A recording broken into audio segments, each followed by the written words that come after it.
Est-ce que les concours Instagram sont vraiment une bonne idée pour gagner en abonnés? Dans certains cas, vous allez voir que faire des concours, ça peut même être contre-productif pour votre compte Instagram. Pourtant, si c'est bien fait, ça peut être un excellent levier pour aller chercher plus d'abonnés et propulser votre compte. Dans cette vidéo, on va voir ensemble quand et comment organiser un concours sur Instagram, les pièges à éviter qui peuvent ruiner vos résultats, les bonnes pratiques qui peuvent maximiser votre nombre d'abonnés et surtout comment s'assurer que votre concours attire les bonnes personnes et celles qui vont interagir avec vous par la suite. Restez bien avec moi parce que si vous envisagez de faire un concours, ces stratégies, elles pourraient faire toute la différence.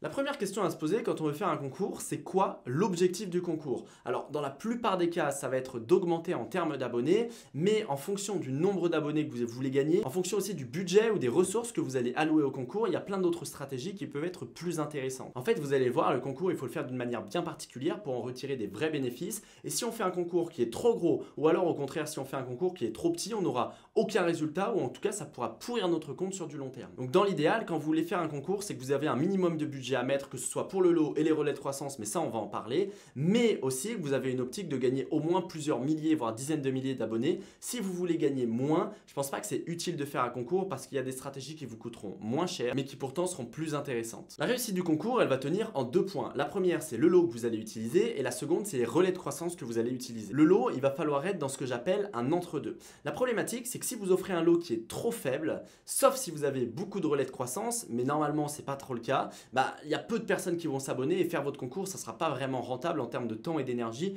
Mieux vaut mettre cette énergie-là, ce temps et cet argent dans d'autres stratégies. Quand je dis un lot qui va être trop faible, c'est par exemple vous êtes un coach et vous offrez un coaching sportif, ou alors vous vendez des bijoux et vous offrez un seul bijou qui a peut-être une valeur de 100 €. Là, vous allez peut-être gagner plusieurs dizaines d'abonnés, mais honnêtement, pour le prix du bijou, il vaut mieux faire d'autres stratégies comme des shoots. Au contraire, si vous avez un lot qui est trop gros, alors ça dépend la taille d'audience que vous voulez aller chercher, mais imaginons que vous débutez sur Instagram ou même que vous avez plusieurs centaines ou milliers d'abonnés et que vous faites un concours, vous faites gagner un énorme voyage à Bali avec des iPhones, etc.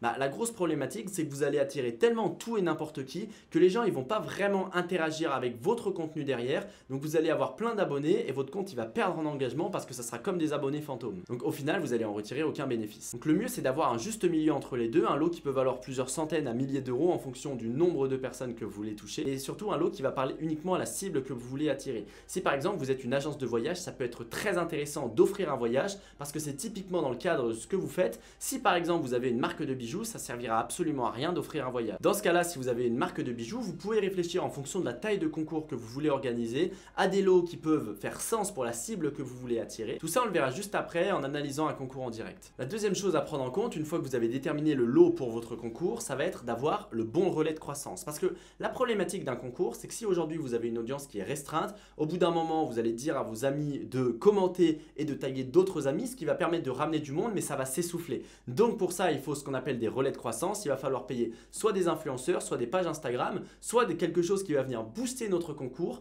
pour attirer un flux de nouvelles personnes qui, elles, vont taguer d'autres amis et qui comme ça va permettre de grossir au fur et à mesure. Donc il y a trois gros relais de croissance qui peuvent être intéressants. Le premier, ça va être de faire de la publicité. C'est pas celui qui est le plus favorisé, mais il peut être intéressant. Attention, pour de la publicité, vous allez principalement la faire avec le Meta Business Suite. Appuyez sur booster la publication, ça sert à rien. Le deuxième gros relais de croissance qui va être intéressant, c'est de payer des influenceurs. Donc prendre des influenceurs qui sont dans votre cible, qui ont une audience qui correspond à la cible que vous voulez attirer. Et là, ça va vous permettre d'aller chercher de nouvelles personnes qui vont participer au concours, qui correspondent à la cible. Et le troisième que peu de personnes font, mais qui est très intéressant, c'est de prendre des pages Instagram. Imaginons que cette page Instagram, elle corresponde à votre cible. Et dans ce cas-là, vous pouvez payer cette page. Souvent, ça va vous coûter bien moins cher qu'un influenceur. Et donc, il y a beaucoup de personnes qui vont venir participer à votre concours. Le but quand vous faites un concours, c'est qu'il soit le plus visible possible. Alors maintenant, comment bien faire son concours? Et pour ça, je vais vous prendre un exemple, celui de Justine Joutoun, qui a organisé un concours il y a quelques temps et qui reprend tous les éléments que j'ai partagés.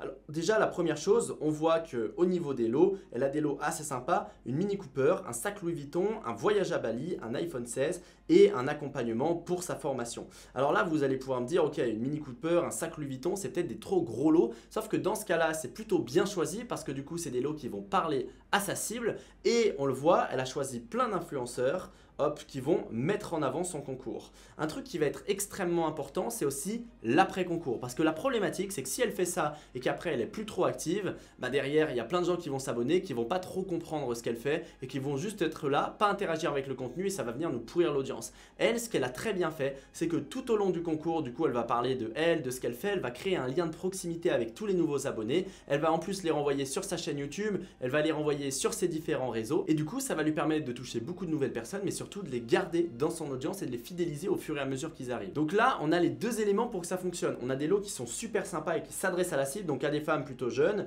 Et à côté de ça, on a des relais de croissance avec pas mal d'influenceurs. Mais en plus de ça, on va voir un petit peu comment le concours est construit. On voit qu'elle explique énorme jeu concours, plus de 40 000 € de lot à gagner, une Mini Cooper, etc. etc. Pour participer, c'est très simple, suivre mon compte et le compte de Joutoon. Et là, c'est extrêmement intéressant parce que du coup, il va falloir identifier des amis en commentaire, partager la publication en story et envoyer un screen à Joutoon en message privé. Et pour tripler les chances de gagner, regardez les stories du compte Joutoon, elle vous donnera les indices pour booster votre participation.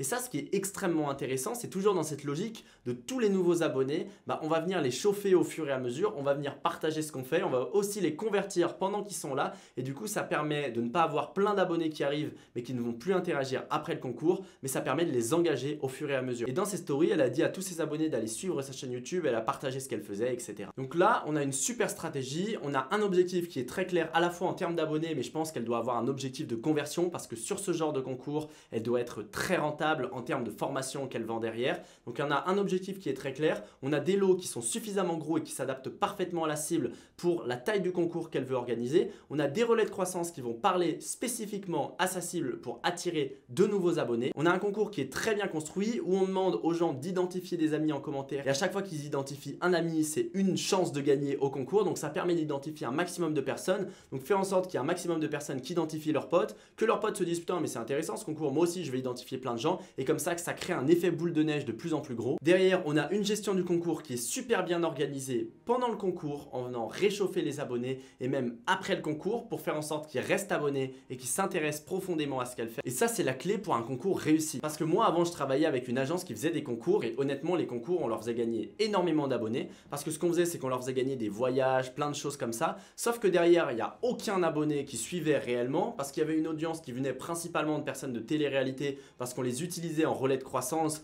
mais derrière, on les renvoyait sur des trucs business ou des trucs d'immobilier, les gens ne comprenaient pas forcément et du coup s'abonnaient uniquement pour le concours. Et vu qu'il n'y avait aucune stratégie qui était là pour réchauffer les gens, les clients de cette agence, ils gagnaient peut-être 50 000, 100 000 abonnés d'un coup. Mais derrière, les gens n'interagissaient plus. Et c'est pour ça que c'est extrêmement important de bien le faire parce que sinon, le concours ne sert pas à grand chose. Et au contraire, moi j'ai vu des entrepreneurs aussi faire des concours avec des tout petits lots, sans relais de croissance. Leur concours, ils faisaient 5 commentaires et en fait, ils allaient jamais plus loin. Et si vous n'avez pas prévu de bien structurer le concours, c'est ce qui va vous arriver. Donc voilà pour les concours. Alors faire un concours, vous l'avez vu, ça peut être une bonne ou une mauvaise idée de la manière dont vous l'employez. Et je pense qu'en fonction de vos objectifs, il y a peut-être d'autres stratégies à réfléchir. En tout cas, j'espère que cette vidéo, elle vous a plu. J'espère qu'elle vous a permis d'y voir plus clair.